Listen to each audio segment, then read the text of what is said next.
Excellent.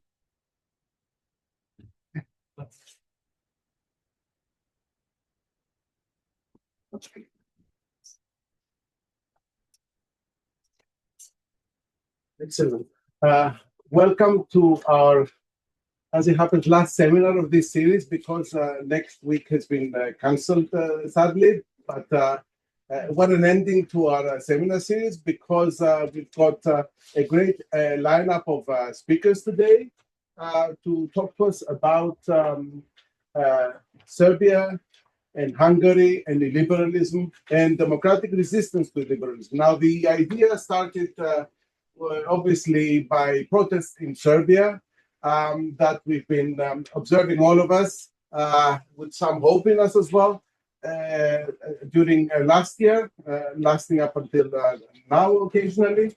And we really wanted to see what kind of resistance it is to illiberal systems in Serbia, but also compare with Hungary. Hungary has been compared to Serbia a lot, but also Hungary as often described as an outlier in Europe. And what best to have today with us than our three speakers that know political matters in those countries very, very well. And starting from my left, Zoltán Ádám, who is a senior research fellow at the Center for Social Sciences in Budapest. Currently, he's a fellow at the Wissenschaftskolleg in Berlin.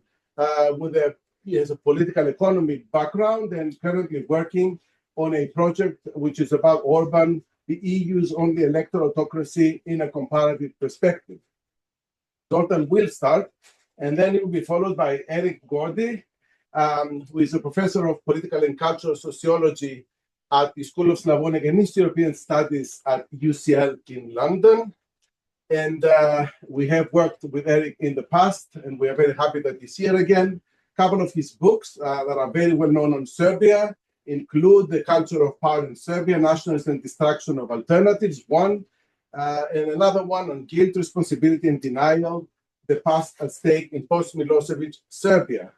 And then, as our discussant today, and the person that we co-organize this together as a SEESOX joint venture, is Jessie Hronešová, who is a lecturer in political sociology at UCL, at School of Slavonic and East European Studies, but also Jessie, a very good friend, a colleague, and an associate, long associate of SEESOX as well.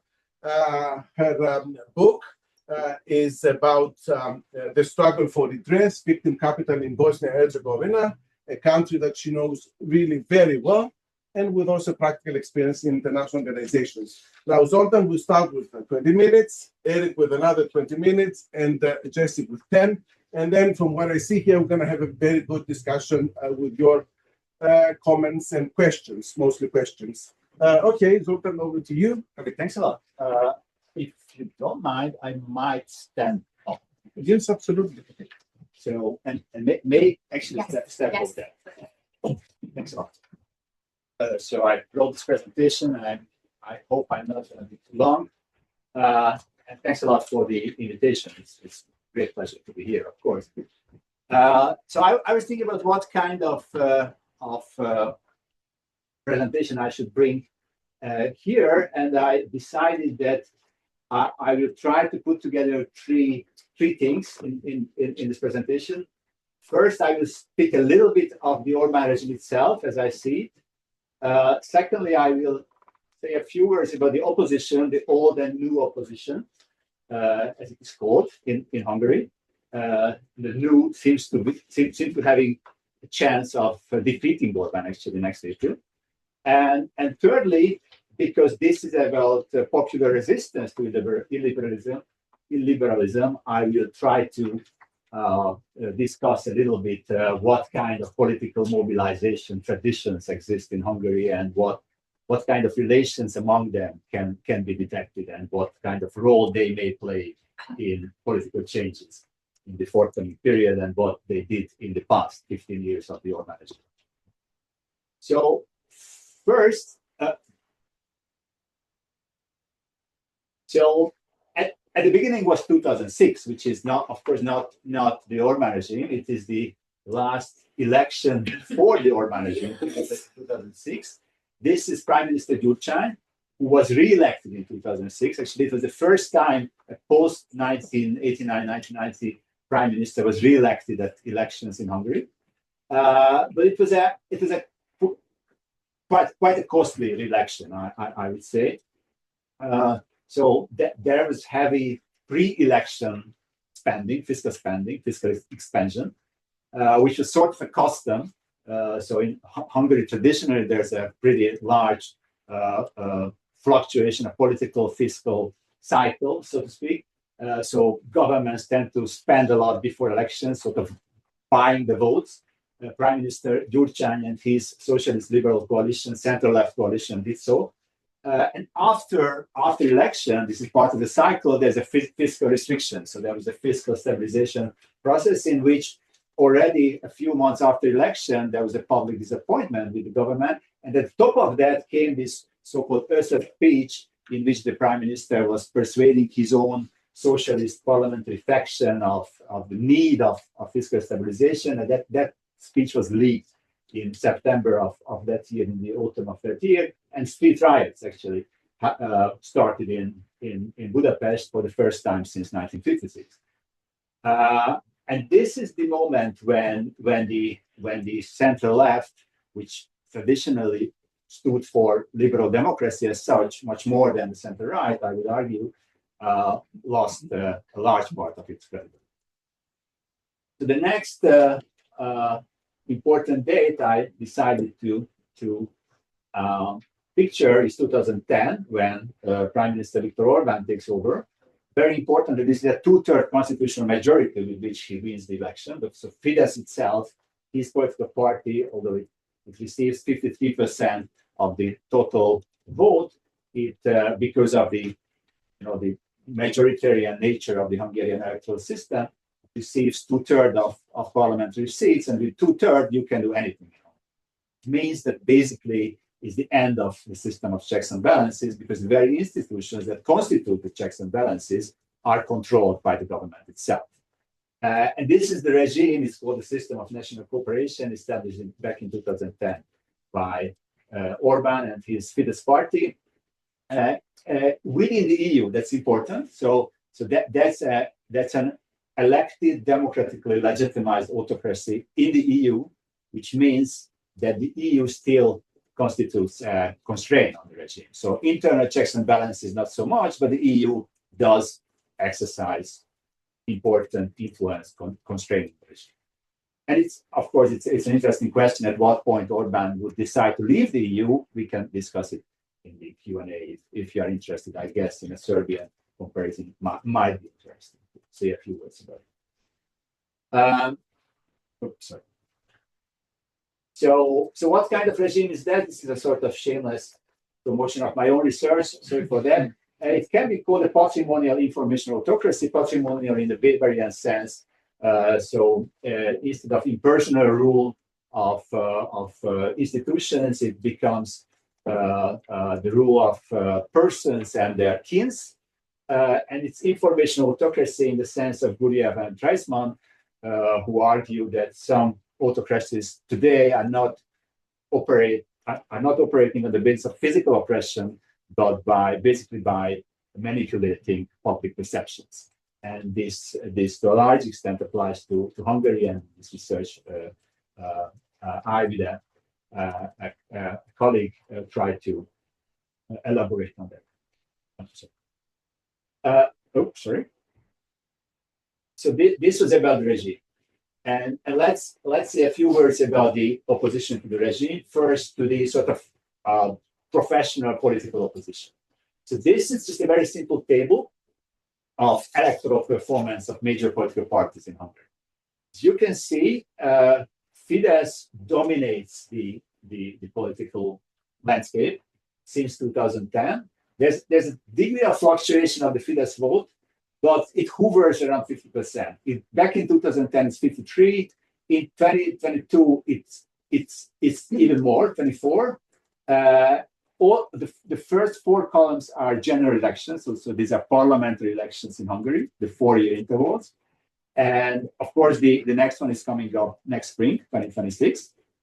But the most recent, the last column is the most recent EU parliamentary election, at which you can, actually in the last 2 columns already, you can observe a sort of reconfiguration of opposition parties.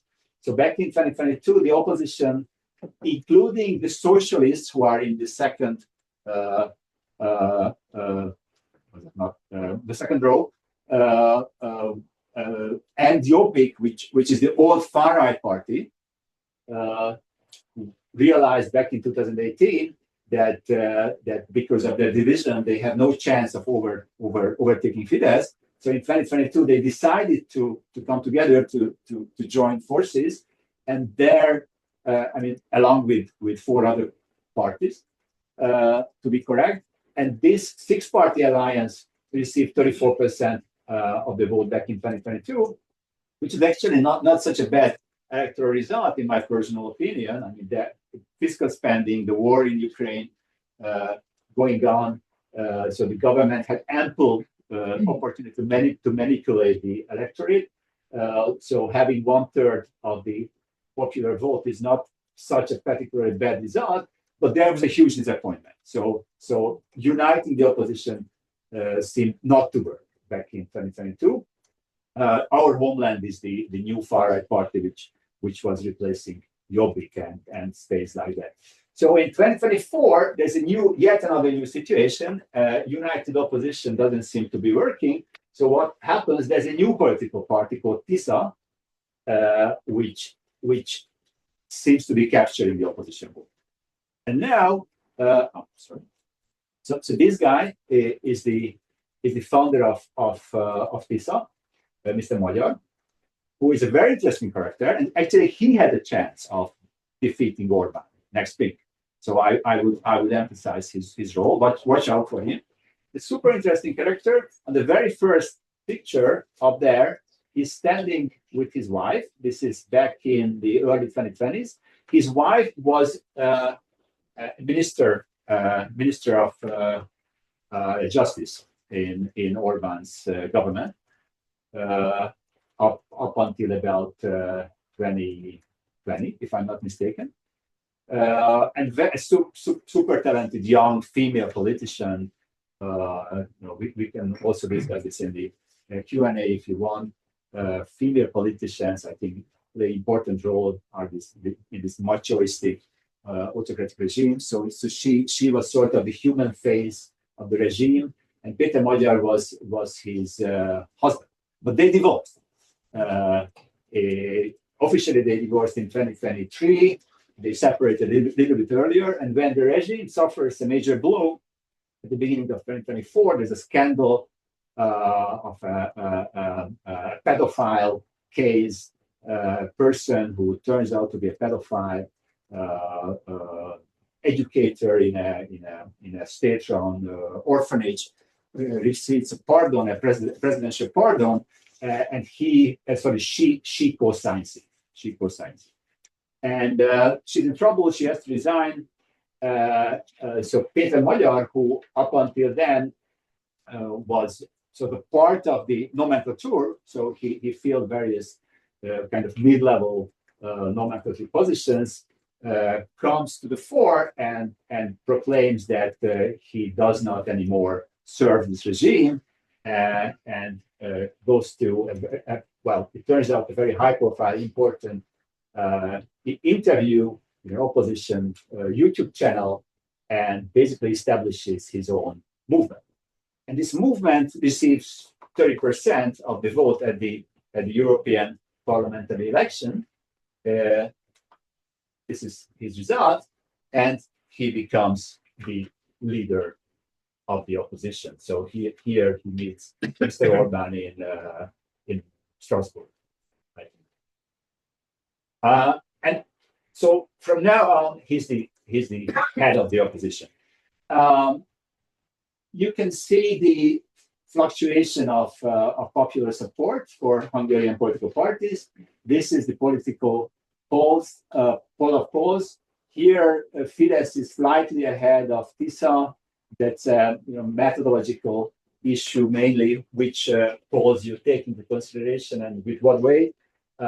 You can also have, I mean, you see that the old opposition parties are here and here. So this is the period of the united opposition. So this is united opposition here. For a brief period of time at the autumn of 2021, they are paired with Fidesz. Then their support declines. This is the election of 2022. So again, a substantial difference between Fidesz and its opposition. And here again, so the united opposition falls apart. These are the old opposition parties who made it to parliament, but went back to their limited support. And here, this is the start. This is 2024. This is the start of TISA, and TISA rises. And TISA at some point takes over from Fidesz, and now, while their support is sort of similar, most reliable opinion pollsters claim that actually TISA is ahead, and these are the old opposition parties. So just to show you one more slide, so this is one of the most reliable opinion pollsters called Vox Populi, so up here in Hungary, and actually they claim that TISA, which is the green line here, is ahead of Fidesz. That's why we can expect TISA to win. Actually, or at least it has a real chance of winning the election, whereas the old opposition parties are down here. Okay. One important factor I would like to emphasize: the economic conditions. So why the fluctuation, and why is Fidesz in trouble? So here, this is confidence indices, the business confidence index and the consumer confidence index. The consumer confidence index is obviously more directly affecting voters. I mean, they are natural persons voting and having confidence in the business outlook, the economic outlook of the country. And if you see, I started off claiming that there are big fluctuations in fiscal spending, and of course that affect perceptions of the electorate with respect to the economic outlook and their own economic situation, if you like. So those fiscal cycles reflected here in this fluctuation of this red line, which is the consumer confidence index, and the vertical light blue lines are elections. So you see that these lines are sort of going up at elections. Okay, and that's because governments tend to spend more before elections, and after elections they are coming down because there's the period of fiscal stabilization when people get to be disappointed. And here you can see. So this is 2010. Okay, so in 2006. The government managed to push up consumer confidence index up here, and it was re-elected. In 2010, the government was not in the position of pushing up the consumer index. It remained as low as this, and this is the moment where Fidesz gains a two-thirds majority as an opposition party. Here, Fidesz is in power and manages to push up the confidence index to negative 20%. In 2014, that's sufficient to re-elect Fidesz with yet another two-third majority in the altered, by that time, altered electoral system. And in 2018, which brought about that 54% for Fidesz, so actually better than in 2010, the consumer confidence index is up here. Okay? So there's a fluctuation of that, and there's a pretty clear link of this confidence index with electoral outcome for governing and opposition parties, I would argue. 2022 is a difficult situation. This is COVID. This is COVID here, but again, there's a pre-election fiscal spending by the government, and this electoral result is enough for Fidesz to renew its two-third majority once again. But after the election, there's this steep fall. of the index because, again, of fiscal consolidation and the deterioration of the economic situation. Of course, part of that is external, so the global economy is not in a particularly good shape either, but the Hungarian economy is particularly vulnerable. One important factor, EU funds are stopped by this time. Okay? So in 2021, EU funds stopped flowing into Hungary, and this steep flow has to do with that as well. And because the EU doesn't seem to be renewing the flow of EU funds towards Hungary, the government's room of maneuvering is sort of limited. It doesn't mean that there is no fiscal spending. Once again, there is. So hike of pensions, tax breaks, additional fiscal transfers for politically important sections of society are on the agenda once again. But we believe, I personally believe, most observers believe that Fidesz has a much more limited room of maneuvering in terms of economic policy than it had back in 2022, and that is an important factor why Tisza and Péter Magyar may actually win next week.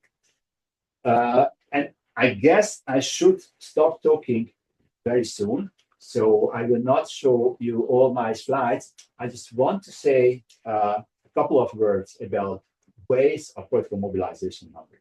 So actually, there are at least three types of political mobilization. One is initiated by Fidesz itself, which has, to a large extent, has to do with this 2006 experience of coming out against the lying socialist liberal coalition and rising, symbolically rising, but still rising in arms, symbolically speaking, sort of continuing the 1956 tradition and questioning the legitimacy of the governing socialist liberal coalition.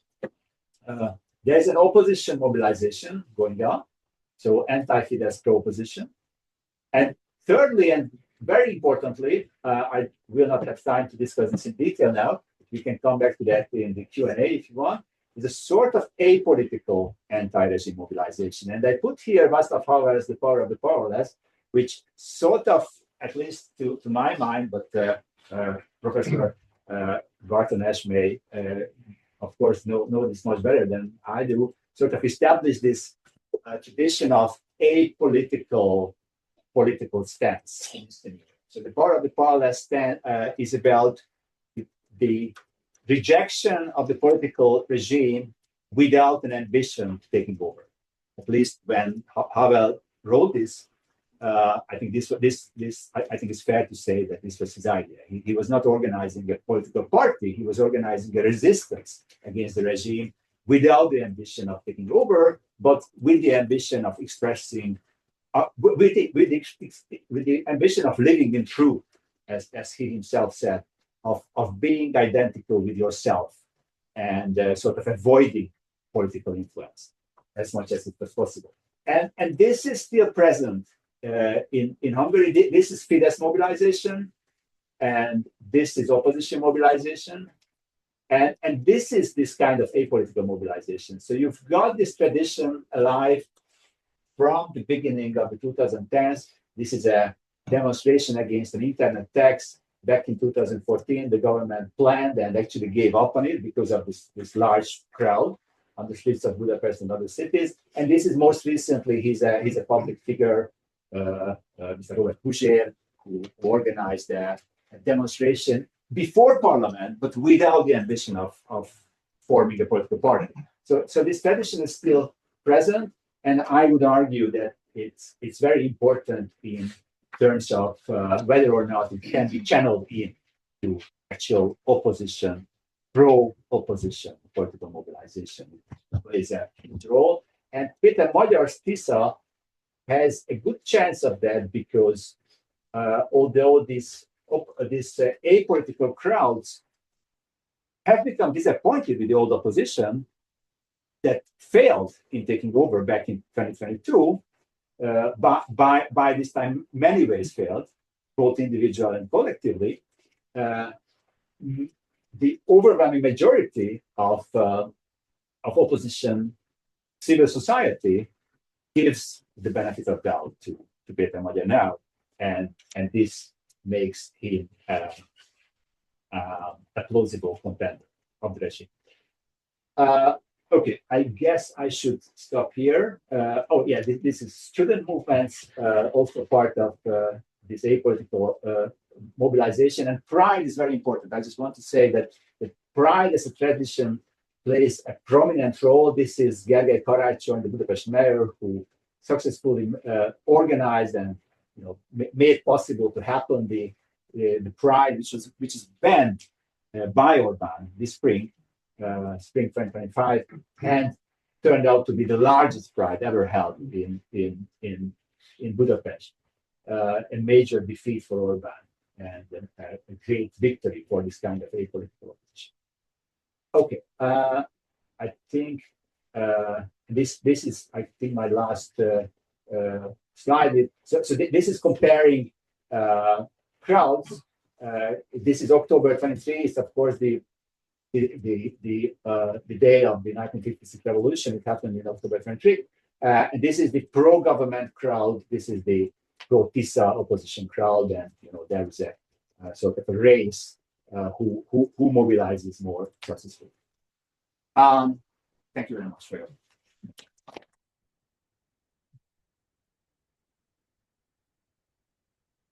Thank you very much, Zoltán, for this interesting information. We will come back to many of your points and for keeping the time. Eric, your turn. I think I'll stand too, because I have a feeling the people in the back can't see if I sit. Thank you. So, first of all, hello, good evening. Thanks for inviting me here. It's always a pleasure to come to Oxford. And let me begin by publicizing our new book. This isn't self-serving, you'll see why. It is self-serving, but it's not entirely self-serving. But if you go, those of you who have computers, you can do it now if you like. If you just put into a search engine the phrase "captured societies in Southeast Europe," then you'll get to the publisher's page for the book at Amsterdam University Press. And if you go down that page to the section that is labeled "Open Access," you'll go through a series of clicks, and there you'll have your free electronic copy of the book, which is good for weekends, evening reading at the beach, holidays. Lots of good purposes. I'm not saying this only for the purpose of publicizing the book, although I'm happy to publicize the book, but also for a reason related to what we're going to be saying here. The subtitle of the book is Networks of Trust and Control. And one of the big arguments we're making in the book, we're talking about governance by means of informal networks. And we think that when people are approaching the states and regimes in the region, they're asking the wrong questions about them. They're asking political questions. They're asking questions about ideology and forgetting the basic background facts that you have states that do not function in providing the basic services that states need to provide in a predictable and orderly way. And so people exchange favors, and this is how they get the work of life done, is by exchanging favors. And all of this sounds like a lovely kind of anarchist utopia, if it were not for the fact that these networks through which favors are exchanged are controlled by political parties. So if you want access to employment, education, healthcare, I mean, these are the biggest things, but other things too, you do it through connections to political parties. And this is the way the system works. And that means that when it's time for people to vote, they don't vote for the party that represents their values or ideals. They vote for the party that is most likely to be able to solve the concrete problems they're facing in everyday life. And this is what maintains control. And it does this on the level of citizens of everyday life. And it also does it on the level of more lucrative things like construction contracts, engineering contracts, fields where the state is the largest purchaser. And that's where we get to the protests in Serbia. If I show it to you now, when I was coming up from London on the way outside the window of the bus, we passed by the Grenfell Tower, which is now wrapped with kind of emblem showing respectful memory to the victims of the fire of the Grenfell Tower. This was an incident that kind of became emblematic, at least for a short time, for some people, of everything that was wrong with the system of power and control in this country. Let me give you another example of an incident that came to stand for that. And that was just a bit over a year ago, on the 1st of November of last year, in Novi Sad, which is the second largest city in Serbia, at 12:52, so the time when the station was being used at the principal train station, which had just been reconstructed and ceremonially opened. A concrete canopy covering the path from the platforms to the main station building collapsed. At first, 15 people died in the collapse. Later, another person died. So it was 16, and it was very quickly established that this building was renovated without approval of the design. That the train station was opened without an inspection of the construction. All of these deals were carried out by construction and engineering companies with connections to that were close to the ruling political party. So the party that was in power at the state level and the level of the province of Vojvodina, at the level of the city of Novi Sad, through some pretty backhanded deals. One of the construction companies, the legal owner of the company, it's registered in the name of a 12-year-old boy. So this is one of the ways that people hide their assets. You know this. And protests began immediately. They were led principally by students in Novi Sad, but in other places in Serbia. The protests would always begin with first 15, then when the next victim died, 16 minutes of silence in memory of the victims, and then articulating demands. Now, the demands that the protesters were making, there were four principal demands at the beginning. One is release of all of the information related to the disaster at the train station. Second was prosecution of people who were involved in creating this disaster. The third was, after the regime started sending both police but also private security operated by companies under the influence of the regime, part of their networks, when they started attacking students physically, trying to intimidate them into stopping the protest. They said prosecution of the people who were engaged in these attacks and lifting of charges against students who were charged with criminal offenses for participating in the protests. And the fourth demand was actually met. That was an increase in the budget for higher education. But this starts off as a kind of confrontation. There is an initial attempt to try to disqualify the protesters. What strategies have been used to disqualify the protesters? It was said that these were people trying to separate the province of Vojvodina from Serbia. It was said that they were working for the Croatian secret services. It was said that they were working for the government of Kosovo, for Western intelligence agencies, that these were people who hated the country, who were disrupting order, and so on and so on. I mean, the set of disqualifications became increasingly desperate. And at the same time, the president of Serbia, Aleksandar Vučić, thought, well, let's try making a deal to put an end to the protests. So he invited the students to come for a dialogue, to which the students said, you've seen our demands. None of these things are in the responsibility of the office of the president. And so their answer to him was direct. They said, Nisi nadležan, it is not a part of your job. So how about just meeting the demands and we don't try to make a deal under the table. The protests continued, and I mean there are really only two responses possible for the regime. One of them was to try to meet the demands, but this is a bit of a trap. There was no way that they could meet the demands without dismantling this whole system of informal networks of control that defines their power. And the other is to engage in more repression. So they engaged in more repression. These protests continued. They've been continuing for over a year. At the time, they were every day. Now they are periodic. But you saw continued physical attacks against people participating in protests and against the students. Threats, particularly to members of university staff who were supportive of the protests. those are continuing. They are trying at Novi Sad now to fire a person instead of promoting her to full professor, who has been a prominent supporter of the protests at the university in Niš, where the faculty of philosophy has been a principal supporter of the protests. They're trying to break off 3 departments from the faculty of philosophy to create a new faculty called Faculty of Serbian Studies that would be staffed by loyalists. And there was some direct violence against the protests, probably the high point of which was in March of this year, on March 15th, when the largest protest that had been organized so far, and this I think was at the same time the largest protest in the history of the country, gathered people together in the center of Belgrade.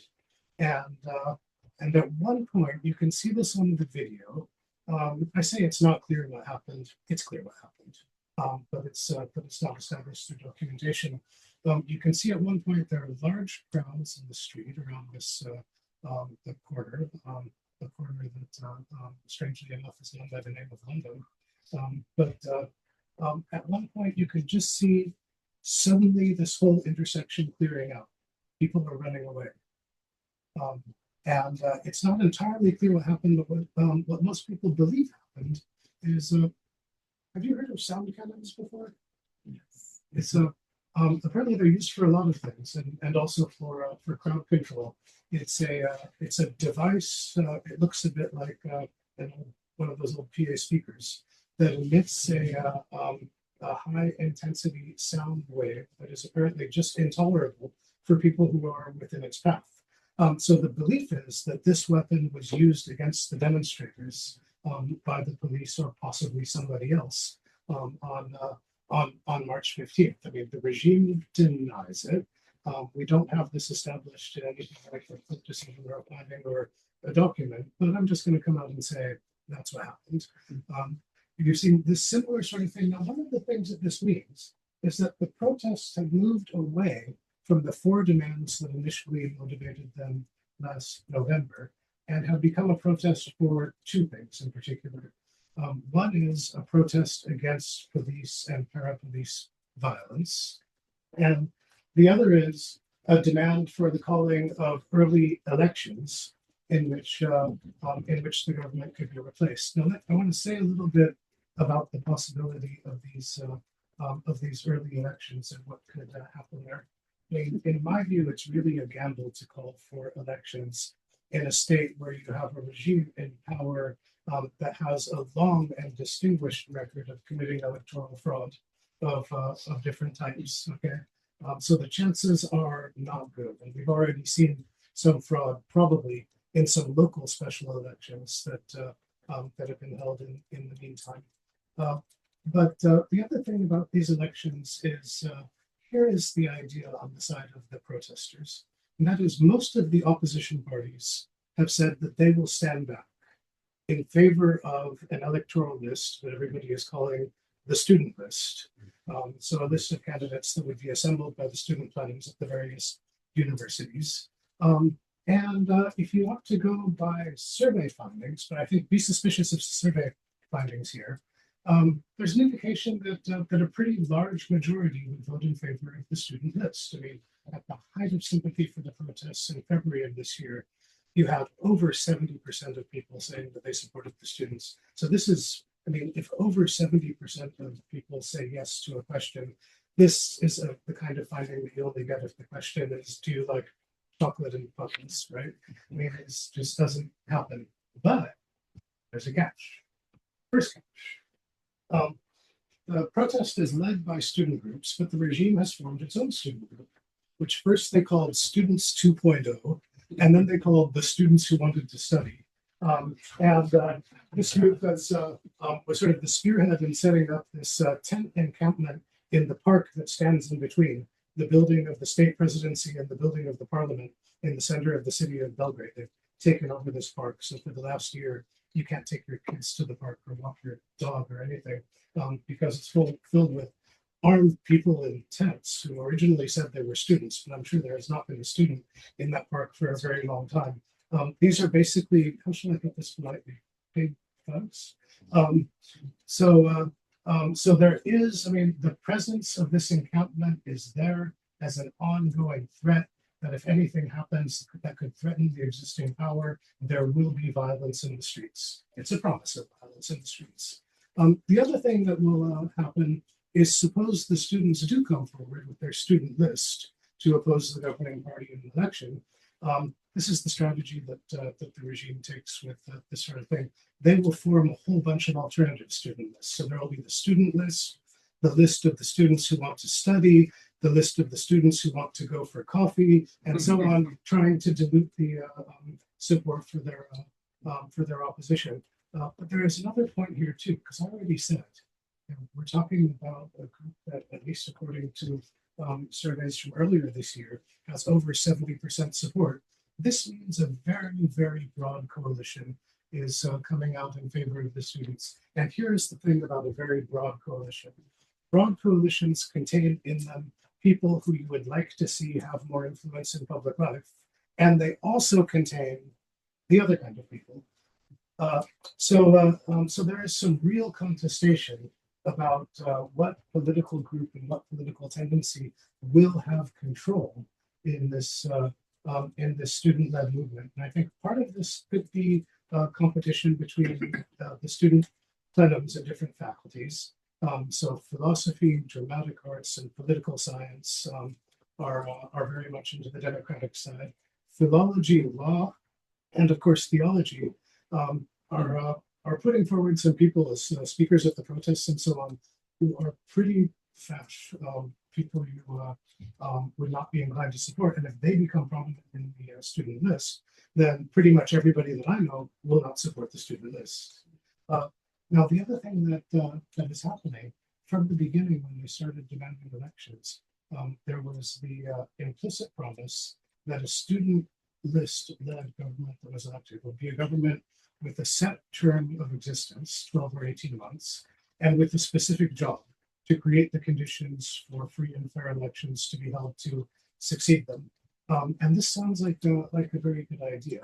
But can you think of examples before of governments that have stuck to time limits that they have set for themselves? They're very rare if there are any. And also, these promises are not a part of any written or published program.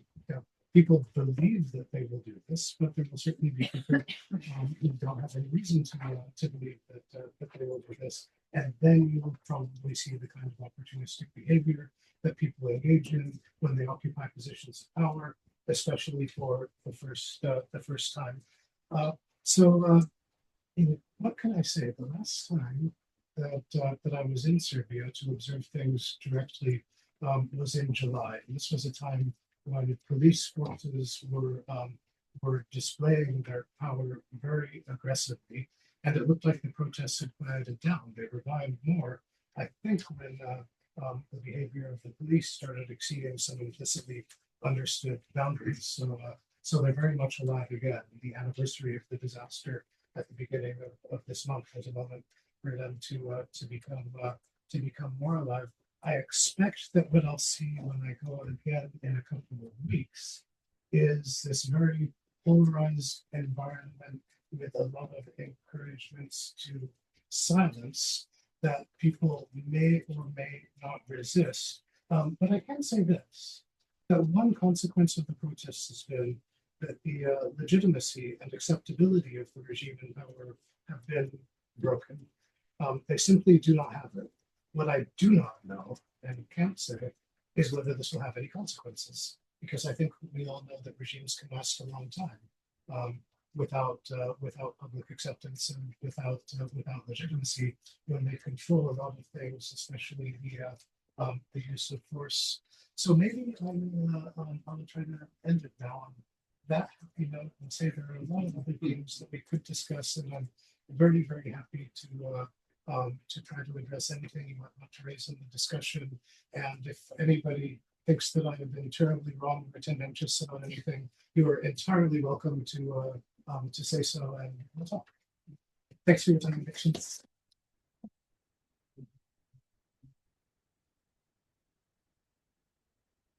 Thank you very much, Eric. Another excellent presentation on the students in Serbia. Jessie. Thank you so much, and thanks for these brilliant presentations. So as a discussant, my role is usually to bring some similarities and differences to the table and try to probably provide a broader picture about these two cases, because we have a comparative panel. So I will try to do exactly that. So just to set the scene for my comments, and Zoltán already said that in the beginning, both Serbia and Hungary operate within what political scientists would usually call this political hybridity of electoral autocracies or competitive authoritarian regimes. There's a variety of names how we could call it. I think in our panel we also use the term illiberalism. But basically, it's states where democratic rituals such as elections exist, but governance is shaped by state capture that Eric mentioned and is widely discussed in this new book, but also corruption, institutional packing, lawfare, as we sometimes refer to in Hungary in terms of the stream of new laws that were adopted in the post 2010 period, and a widespread loyalism to the ruling parties. But within these kind of similarities of electoral autocracies, there's a huge variety of differences in terms of how they operate in practice. And that also then determines what type of resistance can be launched against them. And again, we've seen a variety across the world. In Eastern Europe, we've already explored quite a few in practice. We've seen Poland, we've seen the Czech Republic, we're seeing Bosnia unraveling as well in one way or another. And as well as in these two cases, either, be it kind of united opposition in one way or another, or be it kind of bottom-up grassroots movements. But I would argue that the triggers across the board for most of these resistance movements, or however you want to call them, are rather similar. And I think that's what both speakers also mentioned, which is public discontent with the essentials of democracy, which is delivery of services. And if you haven't, Francis Fukuyama, who sometimes is prissy and sometimes less so, just published a new piece in the Journal of Democracy where he basically focuses most of the attention of right now, the main focus of our democratic research really should be on service delivery, because this is what democracies are not doing right now. They're not delivering services, and this is why elections are lost. So service delivery has been hampered in both of these cases because of large-scale corruption, institutional decay, governance failures, and so on. And so what I'd like to do is I'd like to first highlight some of the differences. This is kind of the wider similarities, but there are some differences in how these regimes operate as well, which have determined the differences in these resistance movements. So firstly, we already heard a little bit about the genealogy of how Orban came to power. And Orban really came to power on the promise of delivering, economic delivery in particular, delivering on clamping down on corruption. It was in the period after the financial crisis. There was also potential kind of support of Russia. There was a meeting that Orban had in 2009 with Putin in Moscow that no one really knows exactly what was discussed, but he seemed to kind of change his trajectory in terms of pro-Russian, anti-Russian feelings. Now, Vučić came to power in a different way. He came to power mainly to stabilize Serbia politically, and also with the high backing of the United States in particular. As a splinter kind of party from the Radical Party, he was a minister of information under Milosevic, as we all know. He was super radical. He famously claimed that for every killed Serb, they would kill 100 Muslims during the wars in the 1990s. But he was brought in to essentially kind of tame the rampant security services and the violent Serbian underworld, if you like, because he was seen as a man of that understands kind of that field and that's this world. But what it also led to is that these kind of trajectories led to the fact that the Hungarian and the Serbian patronage are slightly different. The Hungarian patronage is a lot more formalized through kind of top-down institutionalization of laws, kind of familial networks that Orban's created around himself. He's got his family, his wider family owns pretty much everything, as well as his friends. But he also kind of operates with these kind of highly centralized administrative captures and highly personalized wealth in particular. So let's say that, in Hungary, the patronage is a lot more formalized and a lot more centralized. In the Serbian case, despite obviously the ultimate concentration of power in Alexander Vučić's hands, there is quite a lot of informality, as Eric was already mentioning, which means that the kind of the pool of people is a lot wider. There are sometimes local sheriffs, even in some places, that are essentially kind of working with the party, for the party. But the personalistic patronage is a lot more informal, and it's a lot less kind of institutionalized in laws. And even if it is institutionalized in laws, these laws don't necessarily matter because there's all this informality at the back of it. And I think the third point that is also important for this discussion is this also transpires in how media operates in these two systems. Again, in the Hungarian case, Orbán made sure that he buys out all the media through a kind of this weird company that he establishes, or board that he establishes. Whereas in the Serbian case, despite some of the changes that happened in 2 years, media still operates, at least on paper, in a slightly more kind of pluralistic system. So you still have N1 functioning, you still have kind of a wider variety of media sources, which doesn't necessarily exist in Hungary, where most of them have kind of had to move on the internet. So the Serbian, informality kind of rules, whereas in the Hungarian case, you have a lot more of decentralization, which then obviously makes sense that we then end up with widely different resistance movements, which seem to be gaining some ground. In the more informal and kind of decentralized system, you see this grassroots movement, which is now spread. It's not just students; it's really spread across the country. Whereas in the Hungarian case, really the only potential success must come from a much more kind of centralized, united kind of political front, especially from someone who knows the inner workings of the Fidesz party, the way that Petr Magyar does. I also want to talk really quickly about some similarities. So obviously the first point that I already made is the similarity between why these resistance movements are getting somewhere is that they came at the back of a series of delivery failures, if you like, be it corruption, be it state capture. We've had a series of scandals, both in Hungary as well as in Serbia, especially in the capitals. We've had environmental movements in both states. So obviously both of these kind of movements come at the back of, as we've already seen, a large amount of protest that preceded them. In the Serbian case, in particular, against a project that the European Union has declared of strategic importance for it, which is the Jadran project of lithium mines, the largest, by the way, probably in the world, we think, or definitely in Europe, but one of the largest in the world that are located in Serbia. This is, by the way, one of the reasons why the European Union has been rather silent on the Serbian protests currently. But also, what we've seen is failures in delivery of healthcare, education. The state of Hungarian hospitals is falling, and this is widely known, and this is visible. We've also seen a lot of these scandals that were mentioned by our presenters, especially, the Judit Varga scandal with the pardon, all the rigged elections in 2023, or irregularities that we observed in those elections, as they would like to put it. So this is kind of, why we kind of motivated both of these movements. I think the second one is we can't forget about the wider kind of geopolitical and political context. The European Union plays an important role in both of these cases.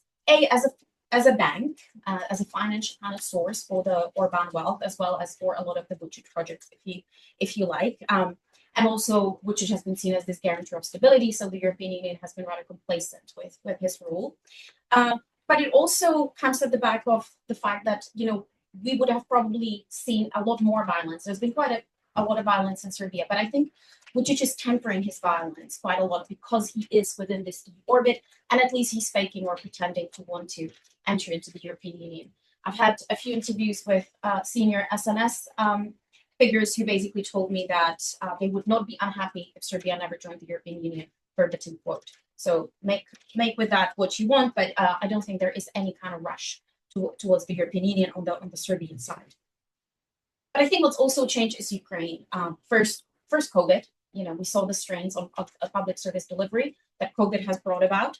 That was kind of the first opening of that Pandora box. And then Ukraine comes as a great shock to both of them, to both Orbán as well as to Vučić. And they still won the elections afterwards on this platform of peace and stability, which, by the way, was a copy-paste. I was in Budapest and I was in Belgrade. It was like copy-paste of the same kind of electoral campaign. But ultimately, Ukraine has led to quite a lot of strains in the economy as well for both of them. And I think that will come to the fore in Serbia in particular, because Niš, the company that Gazprom mostly owns and that provides gas in Serbia, has recently been sanctioned. And the strains in the economy are certainly visible from both sides. Both are heavily dependent on Russian energy sources. And if you know anything about the Eastern Europe, is that the moment your rooms at home become cold, people will be very, very angry. And this is why Orbán has kept, he's actually controlled, he's capped energy prices because he's really worried about that. But this is something that will probably come to head, and we should watch out for. And the third point where the similarities lie, and this is again what I think both speakers highlighted, is this broad church resistance. You know, these are movements that have kind of been able to bring together pretty much everyone who just disagrees. And whilst this like anti-Vučić, anti-Orbán kind of electoral strategy can work in the short term, I think my question are mostly around what happens after. We've seen in a lot of other countries that once you rule out a populist autocrat, wannabe autocrat, as I would call them, they might actually be back, and they are back. They've been back in the Czech Republic. They are back. He is back in the Czech Republic. We'll see what happens. Poland, obviously, is another case that everybody's watching. We have a president from that has, so to speak, returned. And so the question really is how successful the anti-populist government would be in that intermediary period. Whether that happens, as Eric is saying, is another question that we have as well. But I think this is really where I think quite a lot of our efforts should be concentrated from my point of view, is once there is that short, brief window of opportunity of having that democratic government, if you like, what needs to happen? How do we improve delivery with very limited and structural kind of constraints on what can be done? How do we increase trust in public institutions? And how do we democracy-proof, as Nick Cheeseman and his co-authors recently said, how do we democracy-proof the institutions that are there so that they're not derailed and taken over in the way that Orbán has done? And the last point I want to make, and I promise I will end there, is that, as something that Eric was saying as well, you know, propaganda in both of these countries had made media headlines. I mean, I'm borderline writing a book about that as well. We're all obsessed about ideology and propaganda. But I think in these semi-open regimes or in these kind of electoral autocracies, propaganda has a limited shelf life. It cannot indefinitely compensate for poor governance and for the lack of delivery. Basically, when delivery falters, the dissonance between official narratives and lived experiences becomes really difficult to conceal, especially in this kind of network world where there still are kind of other sources of information. People have smartphones, etc., etc. Vote buying and, you know, patronage and enforced conformity can only get you as far. I think the moment that, you know, you had a heart attack and you have to sleep in the corridor in a hospital because there's simply not enough beds to accommodate you, which is the case in a lot of hospitals in Hungary. So I think that's where I want to kind of end my comments and hopefully kind of inspire also a discussion about, you know, how do we democracy-proof institutions, even if these elections are obviously less, and even if these elections are successful in the case of Hungary and Serbia, which, by the way, I think in Serbia there's another constraint, which is really, really, really does not want to organize elections between the expo. So much money is being bankrolled on that he will do anything in his power not to organize elections until then.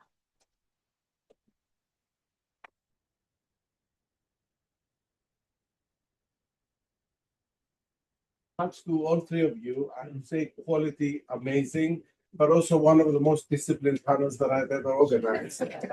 Because that allows us time for a lot of questions on these extremely interesting ideas that we've heard. So who would like to start with a question? Yes, and identify yourself. Let's get to, and yeah, George, okay. First of all, thank you for this amazing panel. Just wanted to ask Eric a question, actually. Fantastic, by the way. I'm eager to read your book. Kind of reflecting back on the title of the talk, you know, resistance to illiberalism, right? I was wondering if you think that is the case in Serbia, and of course you mentioned the completed party, etc. But I remember asking some of my friends in Serbia who are recent graduates. I think they're quite liberal, proponents of the student list, right? And I asked them, who do you think should replace Vučić? And they said, Nemanja Šarović, right? Who, by the way, was formerly affiliated with the far-right Serbian Radical Party. He burned the NATO flag, etc., etc., etc. Yes. And this kind of made me remember, you know, the discourse around the Bolotnaya protest in Russia, where, you know, we thought that if the protest succeeded, that would be, you know, democratization, liberal democratization in Russia. But then Stephen Whitefield and Paul Chasty from Oxford did a survey of the protesters, and they found out that the majority of them were actually more illiberal than Putin himself, right? So I'm wondering, come back to the beginning, to what extent do you think that these protests are democratic resistance to liberalism? And how do you think this will shape the future, to reflect on Jessie's question? Okay, so that's one for you, Eric. Yes. My question is about. What's your name? My name's Leo Proctor. I'm a area studies MPhil with St. Anthony's. My question is also for Eric. It's about the threat of competing student lists or potentially competing student lists. I think I heard you say that departments of philology, law, and theology, I hope I heard that right, have advanced names that are objectionable. What sort of candidates? What objectionable positions do they hold, and why those areas of the academy? Okay. Is there another one, or shall we go? Yes, and Stefan. Eric talked about electoral integrity in Serbia, and I wonder whether Zoltán could also comment on the integrity of elections in Hungary. We often hear them described as unfair but free, and I wonder whether that epithet really describes the reality of property, whether we're not being too generous when it comes to elections based on what we've seen in the past, and I wonder what their expectations are for 2026. Will they genuinely reflect the free will of the Hungarian? So let's start with Zoltán first. Okay, thanks a lot. So the question, should I stand up? I don't know. So the question was about electoral integrity in Hungary. And well, as far as I know, and as far as one can know, I believe, although some other Hungarians might have a different opinion, I think it's true. I think elections were held in an orderly and, well, transparent manner themselves. I mean, propaganda before elections was never fair. It was always used by the government to persuade and manipulate people. And of course, all sorts of pressures might have been placed on opposition candidates, opposition parties. State funding for opposition parties were sometimes revoked. So all sorts of nasty things did happen before elections, and tilting the level playing field always happened. But elections themselves, I mean, the secrecy of the ballot was never systematically breached in Hungary. I mean, we can say there might have been a few cases in which it was breached, but you know, I myself was an observer of the election back in 2022 in a very remote village, which voted 90% for Fidesz, and I didn't find any irregularity. It was not needed. The regime did work so much that there was no need for you know, questioning the integrity of election, and I expect that remains so mostly. I mean, in a more risky situation, the regime might be less risk averse. It can happen, but it's difficult to imagine a scenario in which elections were rigged per se. I mean, it's not part of the tradition of the regime. I guess I should stand up too. No, it's okay. We've got a lot of back and forth. Okay. So let me start with George. And before I answer George's question, I just want to point out that George was our student before he was your student. And you guys got a really good deal from us. But yeah, so fundamentally the question is how liberal is the opposition, and here's what I could say. I mean, if you want to talk about things like promoting understanding and peaceful relations between members of different ethnic and national groups, you've seen some really positive signs. I mean, one of the positive signs has to do with the fact that the protests are very strong in Novi Pazar. Novi Pazar is the capital of the Sanjak region. So this is a region of Serbia with a large population that is Muslim by religion, Boshnak by ethnicity, where people have not always fully accepted identity as being Serbian. You want to draw a parallel to something like Sicilians in Italy or something like that. But the protests have been very strongly supported there, and you've seen a lot of symbolic scenes of unity. People showing together different types of national costumes and flags as an indication of togetherness. You've also seen some veterans for example, addressing the students, there was one really notable address by veterans, who said, "Our lives were ruined because we bought into propaganda from this same group of people that is in power now.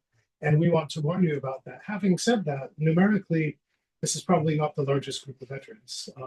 And there are other veterans who are a little bit more dubious and nationally inclined.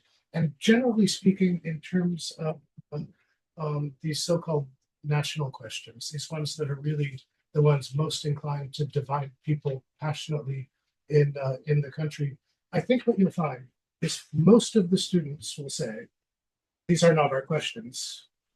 We're here to talk about corruption and the capacity of the state, and we think all of this is just kind of a sideshow to keep people deceived."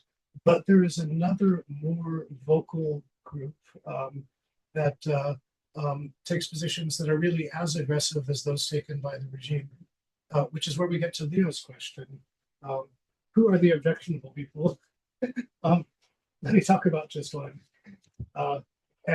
This is a person who is frequently mentioned as a potential leader, first name on the student list. He is a professor of comparative literature at the Faculty of Philology, and former student and basically successor of a person who was also in his time the most popular and best loved lecturer at the Faculty of Philology, fellow by the name of Milo Lompar, who is a long-time associate of the regime, was a member of the board of one of the prominent pro-regime propaganda papers, was the person who probably gave the most contentious address at the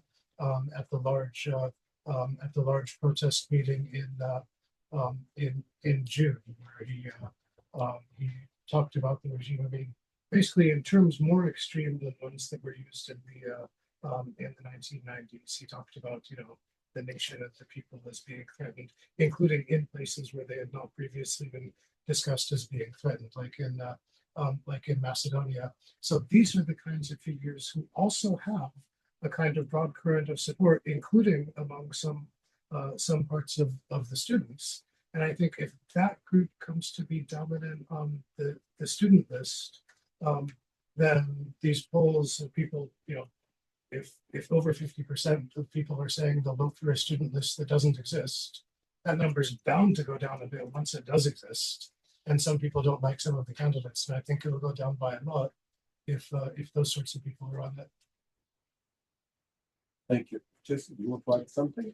I just want to add just to what Zoltán was saying. I think I've heard the phrase in Hungary a lot that the elections are decided not on the election day in Hungary. It's always what happens before that. Orbán has bought the billboard company as far as I'm aware. Like he owns all the billboards, and he kind of stacks the cards and the institutions also in a way, gerrymandering and the likes.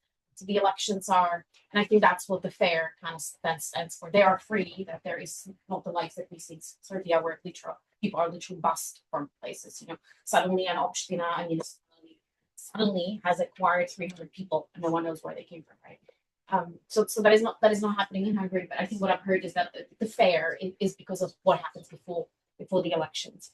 I was going to say something else on Serbia, but veterans. I interviewed some of these veterans, and yes, they are not fellows that I would ever want to leave. So I don't think the veteran who spoke at that particular meeting was representative of the wider kind of. Because I think there is a lot of kind of nationalist feeling as well amongst a lot of these groups that which is destroying the country that they fought for, essentially, right? So the resistance can come from different motivations, which have the same kind of focus, which is the delivery, the corruption, infrastructure and the likes. Very quickly, but what about the manipulation of diasporas by Orban, like giving a very easy vote to the Hungarians, around the borders, and then to those in the West, for instance, much more difficult? Oh, it has always happened. There has always been large transfers channeled to Hungarian diaspora outside of Hungary in the neighboring countries, particularly in Romania, and to a lesser extent but also importantly in Serbia, Slovakia, and Ukraine. and one can expect that to happen again. And it is actually the least transparent part of the Hungarian electoral system. It has limited capacity of changing the overall vote, but 2-3 members of parliament can be decided by that. And I don't expect that to be more transparent than it was before. Can I say a word about this challenge of non-democracy? I think it's in some sense it's the most important question in any democracy. Of course, democratic elections, non-democrats can participate by rule, and they generate increasing challenges in any democracy of the world, and we can never be safe. I mean, in this country, they will participate in elections, and they can constitute a threat against democracy, I believe. I think one factor that may give us some hope in defense of democracy is to view this picture like democracy is not being a state, it's being a process.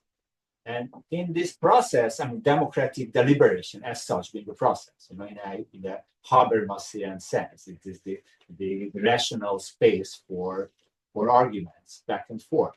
It can make non-democrats more democratic. So you can think about Navalny himself, who started off as an ardent nationalist, and now we celebrate him with good reason, I think, as a hero of freedom and liberty in Russia and all over the world. And you can also think about Jobbik, for instance, in Hungary, which had been a far-right party on the right of Fidesz, and during democratic deliberation, it became a significantly more democratic political force. And as a result, actually, lost a large part of its electorate because the electorate did not change. So it's a complicated process. The threat is obviously there in the middle. Okay, let's go with some more. Yes. Elizabeth Roberts. The question of Serbia, I'm just wondering whether you could say something about where the Orthodox Church sits on this, and whether the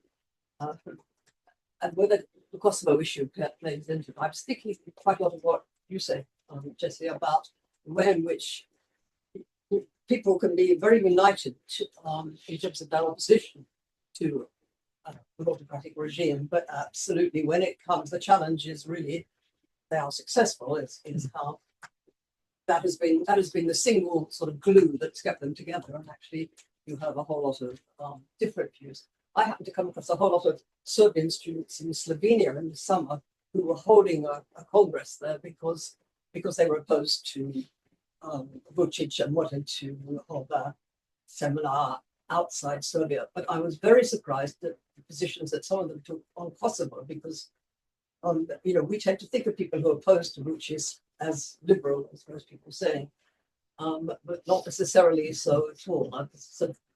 Also, the Orthodox Church, of course, in Montenegro, where you had state capture effectively under Đukanović, played a crucial role in the end in the ousting of Đukanović after 30 years of control in Montenegro, because he unwisely took them on. So perhaps just a little bit about where the Orthodox Church stands and how the Kosovo question plays into it, if it does at all. Thank you, Elizabeth. We're going to take another 3. Yes. I'm Sandra Leon, Ramonaref's fellow at the European Study Center. So my question goes for the discussant. Thanks a lot for the comparative overview. That was really useful.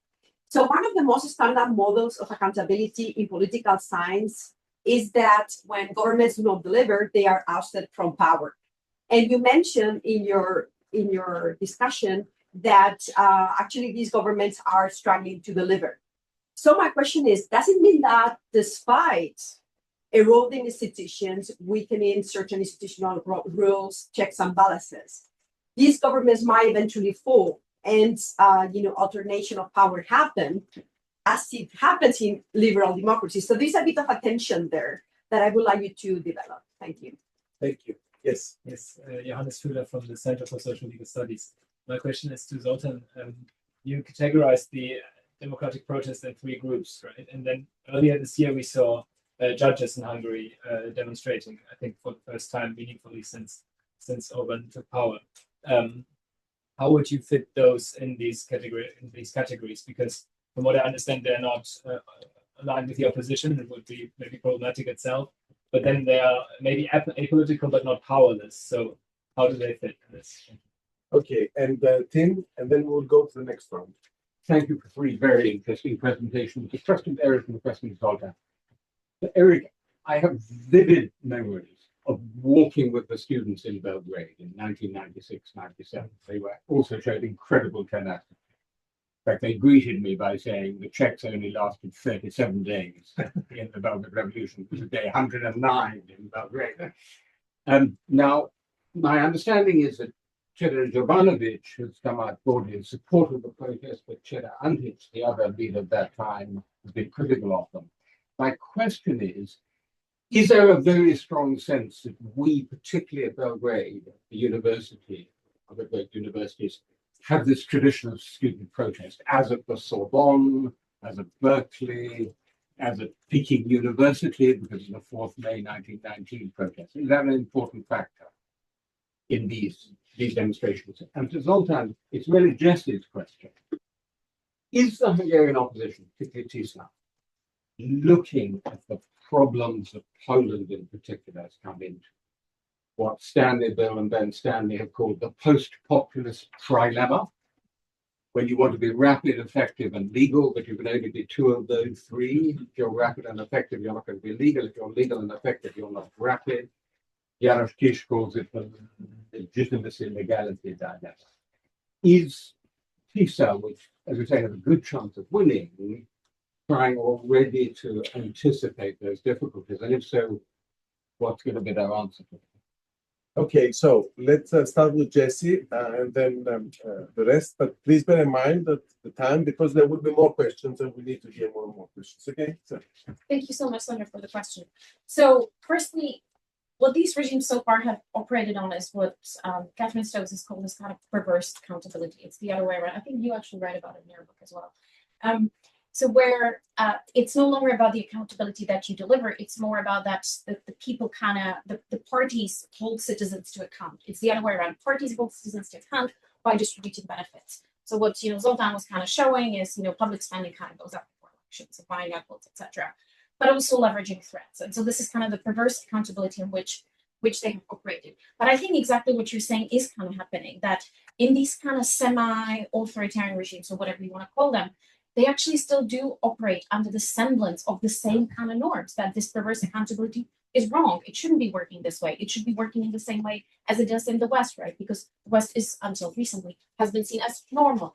And so, which it isn't anymore, right? But this was kind of the rule that people have operated. And so people expect, this is what I've been thinking about, people expect that everything should be happening in the same way that it happens in a normal democratic system. But it doesn't. So essentially, yes. So the regime stops delivering on these services, and this is kind of where the bubble of the propaganda gets pierced, because accountability suddenly starts kicking in as the modus operandi, which it should have in the first place, but it has operated the other way around. But I think the question about threats, where do people stop being worried? Because as Eric was saying, there's actually quite a lot of violence every day. There's something on the media. Some of our colleagues in Niš, Novi Sad, a lot of universities, they haven't been paid for a whole year. I don't even know how they survive, if I'm honest with you, right? So the regime is really trying to suffocate them and starve them as much as it can, and they're still protesting. They're still on it. And the question really is to how long can they hold? And I think SNS is really trying. This is what they told me. We're going to start them out. This is their strategy. It's like a siege, essentially. That's being the strategy right now. Thanks. Yeah. Eric? Okay. So yeah, to start with the Serbian Orthodox Church. The Serbian Orthodox Church is a captured institution. That is, it receives tremendous benefits in terms of tax relief, financing, real estate, and so on. And in exchange, it provides unconditional support to the regime in all areas. Yeah, they even overcame some of their ideas about which sexual orientations are the better ones in order to serve the regime. So they're not going anywhere. Having said that, This is the position of the ruling hierarchy of the Serbian Orthodox Church, which has not been supportive. I mean, neither of the student protests nor really of their own students at the Faculty of Theology. But the church is a large and complex institution. I'm not sure that it's the position of every person with a role in the church, particularly because people working in the Orthodox Church, they do have a certain kind of relation to the institution and through that to the regime. But presumably, maybe they also have some sort of relation with God. We don't know. Yeah, in terms of Kosovo, I think it is very, very difficult to be optimistic about any kind of resolution or progress or agreement about Kosovo. It is the line that is most difficult for people to cross. And in Serbia, I think regardless of political affiliation, you'll find very, very large majorities of people who are angry, resentful, and fearful about the position of Serbs in Kosovo, and who believe that they are the object of ethnic cleansing or genocide, and it'll be very difficult to get those people to move. And of course, escalating the situation in Kosovo, where there is already kind of ongoing low-level conflict, is a great tool for Vučić's regime whenever he feels his support weakening. And unfortunately, the government in Kosovo is also weak. So Mr. Kurti, who is now the former prime minister, but hopes to be prime minister again, found that he lost a lot of his support in states of the European Union by taking these provocative measures that mostly had the effect of making life more difficult for ethnic Serbs in Kosovo. And the public there just loved it. They liked seeing him stick his finger in the eye of Europe. So it worked well for him. He's resorted to the same strategy. I mean, it's possible you could see some change on the Kosovo side, particularly if there are close elections that force Kurti to form a coalition with a more moderate party. It's hard to see a more moderate line developing in Serbia or how it develops. So, sorry, I'm pessimistic there. On the question of university protests, yeah, I think there were only like 2 university professors who were actively opposed to the student protests, and one of them is Chedomir Antić, who you mentioned. So he's basically in the newspapers every day, and they always call him professor. They don't do that with the professors that they don't like. And the other one was a guy from the medical faculty who they made the prime minister. So that's kind of the situation at universities. But is there a tradition of student-based protest? Oh yeah, there is. In the neighborhood where we live in Belgrade, there is a street that used to be called 14th of December Street. It's now been renamed. It's now the street of Tsar Nikolai. The current rulers are big on this, changing these names that I think echo the communist period. And any street that's named after a date, well, it's got to be a communist thing. Not many people know what 14th of December was. 14th of December was a protest by students of the University of Belgrade, at which 4 people were killed in opposition to the German invasion of Poland in 1939. Yeah, that's been erased. It's a long part of the tradition, and certainly the case in '96 when you were there. I think what these protests may have in common with the protests in 1999 is that, I mean, universities and students are often the core of the protests and their great strength. Their great weaknesses, this means that they're based in urban populations and in the middle class. These are the 2 times that you've seen them really reaching beyond that. So now you have protests, I mean, not only among students and other professionals, but in smaller towns among people with different levels of education. So this is an encouraging sign. Sorry, I went on too hard. Okay, no, that's fine. Okay, so question number 1: how about the judges' protest? And it's a super interesting case. Of course, it's not usual that judges are protesting. I would characterize it as apolitical. So you're perfectly right that we are not powerless. But actually, apolitical protesters are not necessarily powerful. I admit that the judges are particularly powerful in an institutional sense, but actually, students or teachers can be powerful as well. many ways. So apolitical in my vocabulary doesn't mean that you are powerless. It means that you do not have yourself an ambition to have power. You are not forming a political party or any other organization to contest the elections and become the power holder entity. And in that sense, judges are part of the apolitical resistance movement in that particular moment you are referring to. But it's a very interesting question. Thanks a lot. With respect to this legitimacy legality dilemma, I think one can fairly claim that Tisza and Peter Magyar is he's a populist, and as such, he's not particularly interested in legality. He's interested in legitimacy and generating legitimacy in a populist way, and he's not going to be too much concerned if they are breaching some legal thresholds or institutional integrity being undermined by his government. It's going to be decided in the moment, depending on political circumstances. Legality itself doesn't for them, which has, it is part of the danger they constitute for liberal democracy in Hungary. I believe a Tisza victory would constitute, an overwhelming Tisza victory certainly would constitute dangers for liberal democracy. Actually, that if he was sitting here, I think his response would be, we don't have that problem because we will receive 2/3 majority in parliament, and then we will be dealing with all sorts of institutional issues with our 2/3 constitutional majority. But that would be also very dangerous. Okay. Yes, you have to. Thanks.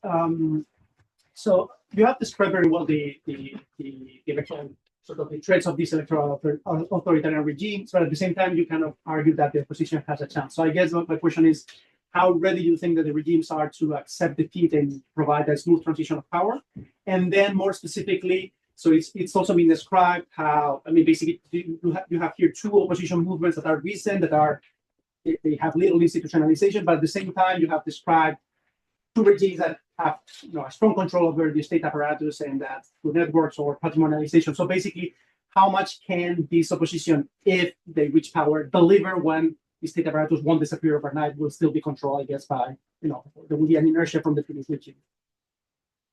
Okay. Michael? Yeah, Michael, professor here of European politics. I have a question for Zoltán. So I remember the enthusiasm in 2021 as well when the United Opposition was doing the polls, and in the end, the Fidesz regime was able to mobilize much better than that. So I was wondering, so given the amount of gerrymandering that is already in place, the compensation of winners, that's also a unique feature that probably also benefits Fidesz. So I think it would be very, very close, right? And with such a close contest, one would sort of think that vote wasting would matter quite a lot. So what are the other opposition parties doing? I know Momentum is not running again, but how about DK and this joke party? So what are their thoughts and how do you see this? Yes, Peter. It was very interesting to hear in both examples that so much of the opposition movement is defined by not being the government in the sense, defined by being anti versus being for anything specifically. Obviously, this is not unique to illiberal governments. We can see here in the UK and some of the trends, that's very common. But I suppose my question to you is, looking back, are there better examples or drivers that you see that can push us more towards a positive view or a positive movement of revolution against anti-liberals?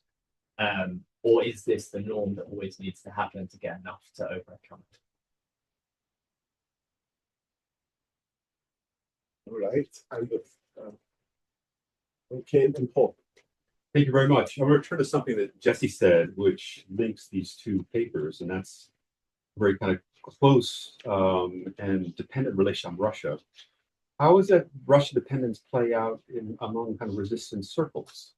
Imagine there's some that are pro, against, but that changing image of Russia and its attitude toward Russia? Is that a rallying point for resistance? Okay, and let me squeeze my question because I don't know whether I'm Zoltán, right? Why do you think if the EU is, really corners Orban to such an extent economically, why doesn't he change the tune? I mean, Meloni does it. Others do it as well. Why is Orban so insistent on playing the United States card and being the liberal and the odd one out in Europe? Okay. Let's start with Eric this time. Okay. So let me see. First to the question, will authoritarian regimes accept defeat? Let me put it this way. The term deep state has kind of come into disrepute recently because of the way in which it's been used in politics. But when the term was developed by political scientists, they were really working around an insight that parties in power don't necessarily represent only themselves. I mean, the term deep state was developed to answer the question, why is it that in states like Pakistan or Egypt, you have changes of political control, right? The military leaves power and an elected government comes in, but nothing changes. And they say, well, that's because the governments are not really exercising power. There's something behind that that is actually exercising the power. And I think that is certainly the case in Serbia, where a long series of governments have really been representatives of a coalition of some economic interests and the security services. And the time when they leave power is when it becomes clear that this coalition is no longer going to support them. So I think that's the moment when you'll see them admitting defeat, is when they're no longer able to rely on those institutions that give them force and authority to support them. And to the question of positive outcomes, I mean, I don't know, Peter. I mean, what will lead to a positive outcome? I mean, if I knew, I would be telling everybody. But I will say this: that you hear a lot of people in opposition circles talking about the need for this broad coalition to not exclude anybody. Just get the regime out of power, and then it's possible to begin things. And I think that people have really been burned by that strategy before. When a lot of people, in order to get rid of Milosevic, accepted Koštunica, who then ended up gathering the same, can I use the term deep state, backing that Milosevic had around him before. So this broad coalition means that you bring people into power who are going to cause a problem for you. And I would hate to see that mistake repeated. And maybe I can just say quickly about Russia. I'm not sure that Russia plays a very big role in this, although they'd certainly like to. They're probably helping with propaganda. Generally speaking, I think the role of Russia in Southeast Europe is overstated. It's a place where they can cause problems for Europe at very low risk and at a very low price. And Russia is sometimes attractive to some people because of their frustration with, particularly, I mean, as Jessie mentioned, things like this EU-sponsored lithium mining project, which would destroy the most productive agricultural land in Serbia, among other things. So Russia is more there as kind of something filling the category of not Europe, not the West, than is representing anything in particular. Having said that, many very engaged and well-informed people will disagree very vehemently with everything I just said, and think that Russia's hands are really everywhere. But I'm not sure that I can represent their points of view because they're not mine. Okay, so following up on Russia, I think ideologically speaking, Russia, the friendship towards Russia is one of the major weaknesses of the regime.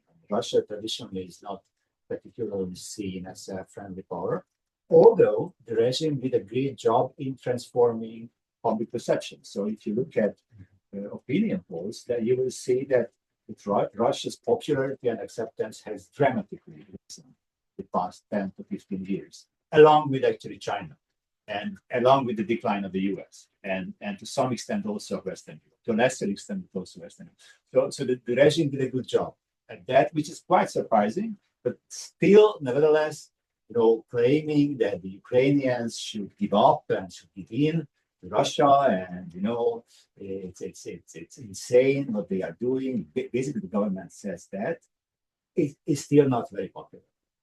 So it still constitutes a rallying point for the opposition. And actually, Russia is present in many ways in Hungary. So to some extent, I think I disagree with Gordy, because there is substantial economic interest, economic presence, and there's a very massive presence of Russia in Hungary, and mass public communication. So you see the patterns of Russian propaganda recurringly in Hungarian pro-government propaganda. So it's not very difficult to detect the presence both ideologically and economically of Russia in Hungary. So obviously there are very substantial interests on both the side of the regime and Russia. And if you think about Trump suggesting peace negotiations between Putin and Zelensky in Budapest, obviously it has to do with the intention of strengthening Orbán through this international support. I would say the network of the alliance of international authorities. So I think there are interests and materially, politically, and other. Regarding the enthusiasm of 2021 and the current situation, it's super interesting why the united opposition failed, and to some extent it's a collective action problem. Of course, you establish collective action and among relatively weak players, you suffer a blow at the election, that the entire thing falls apart, and the whole effort becomes illegitimate in the eyes of voters. Of course, these parties acted quite stupidly, I think, after the election. Instead of sticking together, they themselves started to competing against each other at the cost of their own at the end of the day. So it's, in retrospect, it's not very surprising that another player comes around and grabs basically all the opposition vote. It's interesting how rationally the public acted in some sense, because now the opposition public, which is now the majority of the Hungarian public in my assessment, rallies around a single person, a single populist, with all the dangers included and involved in that scenario. Whether or not the two-tailed dog party and the Democratic Coalition and the fragments of liberals should stand elections or not, I mean, opinions are divided. One argument is what you are sort of suggesting, that every vote counts. And the other is, which actually happens to be mine, that there's nothing more dangerous than the lack of democracy among Democrats. So I would be very, very concerned about the scenario in which Peter Magyar and his party remains to be the sole democratic, nominally at least democratic force. Why the EU corners so much Orbán? So I think and of course I don't want to fall into the trap of being a proud Hungarian who is kind of over valuing the importance of Viktor Orbán. But actually, I think it's not usual that the prime minister of a modest country in Central Europe goes to the world stage.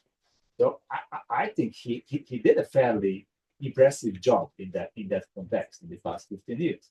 And for a while, he was not that much appreciated. Obviously, he made his bets, for instance, in Trump, which seems to be paying off for him. And he also made his bets with respect to the European far right against Angela Merkel, when Angela Merkel was probably the most powerful politician in Europe. And that also seems to be paid off. And I think the majority of the EU has a good reason to try and put it back. And it's probably a little bit too late, I would say. So I think it's rational to try and to corner Orbán, but it's going to be more and more difficult with Babiš coming to power and so joining the Patriots. So it's going to be tough. Why Orbán doesn't change tone? Well, I think he doesn't like to change tone. First of all, and I think he still keeps the same bets. And to be honest, in domestic politics, it's paying off. Being the nationalist, sovereignist hero standing up against the EU and against all the pressure he suffers. Thank you. And Jessie, the final word, but I would like to add something for you as well. If you want to widen the sample a little bit, let's take in Bosnia and Herzegovina. Is Dodik, Republika Srpska, sandwiched between Serbia and Hungary and of a similar kind of illiberal orientation? Is there some kind of a hope there? The fact that he is sidelined from the frontline politics, that we are seeing a little bit of a resistance to illiberalism there as well, and you being a Czech and formerly a Czechoslovak. How do you see Babiš on the one hand? What type of illiberalism do we see there grown? And then whether there's going to be any kind of resistance, democratic opposition to Fico in Slovakia? Thanks. To finish on the comparative side. 2 minutes. Okay. I just really want to say first on Russia. So I think the situation is slightly different in Hungary and Serbia. I still think that energy plays a big role. Really, energy is the key. And I think a lot of the deals that we don't really necessarily know that are being made in Moscow is that we know that Serbia and Hungary have been receiving cheaper energy than anywhere else, pretty much. Not hugely cheaper, but it's kind of paid off from that economic perspective as well. I agree with the kind of the propaganda that has been built around Russia in the Balkans. It's more true for sure in Republika Srpska than it is, for example, in Serbia. It has been overblown, but I think that part of the narrative is not so much about Russia per se, but it's about being anti-West. It's about having that position. If you're not pro-Western, that you have to be anti-Western, hence you need to be pro-Russian, essentially, or you are pro-Russian. And I think in Hungary, there's also this, and Orbán has really tried this with this anti-Ukrainian kind of stream. He, famously in 2022, he also came up with this claim that after all, in 1956, it was mostly Ukrainian soldiers, that crushed the uprising. So he really tried to do as much narrative gymnastics as he could with the anti-Ukrainian stream there. About the broad movements, sometimes potentially that is the only, I think right now, these regimes have been now in power, one since 2010, the other one since 2012-ish. I think it's now seen as this is too long, institutions are too entrenched, at least we need to get them out and then we figure out the rest. It's a dangerous strategy for a variety of reasons that we've discussed, but potentially that is the only strategy that there is right now, because unless the opposition is somehow brought together under whatever labels, I don't necessarily see how they're going to create coalition politics, especially not in Hungary, which just operates under such a strange electoral system. I also wanted to say about what Eric was saying about the transition of these people. So, we talk a lot about transitional justice in the former Yugoslavia, but we rarely talk about vetting and illustrations. And this is something that Serbia really could have used at least a little bit of, because we really do see a continuation of these guards that have been in power, special security, that have been in power since the 1990s. Okay, Dodik. So really interesting situation in Bosnia right now. We don't necessarily know, so the elections definitely were rigged. I don't think there's any doubt about that. But we don't necessarily know what the electoral committee is going to rule in the end, to what degree they were rigged, and whether in these Laktashi and these other municipalities, whether they will have to be repeated or not. Because it's razor tight between, not Dodik, sorry. So Dodik wasn't able to run, but it was, he basically appointed a man and then who was running against the opposition, the main opposition party, really called the Serbian Democratic Party. They're not democratic, but it doesn't matter, another nationalist party. But it's razor tight, and so we don't necessarily know. But I think the Bosnian case is really interesting. We don't have time for that, but it's a really interesting case of where They've tried everything. They've tried protests. They've tried opposition parties. They've tried all these resistance routes. Nothing worked because the system of Bosnia is so complex. So then it's the constitutional court. So then it's judiciary. So then it's making sure that at least they get them out, which is what worked with the ICTY, getting these people out of the system through the kind of legal judicial way. And Dodik is really cornered. He's weak. He's completely basically lost popularity in Banja Luka, the capital of Republika Srpska. So to a certain degree, I mean, stakes are still out. We don't really know, but to a certain degree, it has worked at least a little bit. Babiš, okay, Babiš, we still don't know whether he's going to be appointed, by the way, because his conflict of interest has not been resolved, and the president is very persistent that he will not let go on this particular point. So we don't actually really know whether he's going to be appointed as a prime minister. If he is, I'm not worried about Babiš. I'm worried about his coalition partners, who are a pretty awful, toxic masculinity, you name it, everything's in the government right now. Wife beaters, girlfriend rapers, everything's going to be part of the government. So I'm not that worried about Babiš. I'm worried about, actually, I prefer him to be the prime minister because at least he can rein them in a little bit. Because we can already see what's happening now. He's really struggling to rein them in.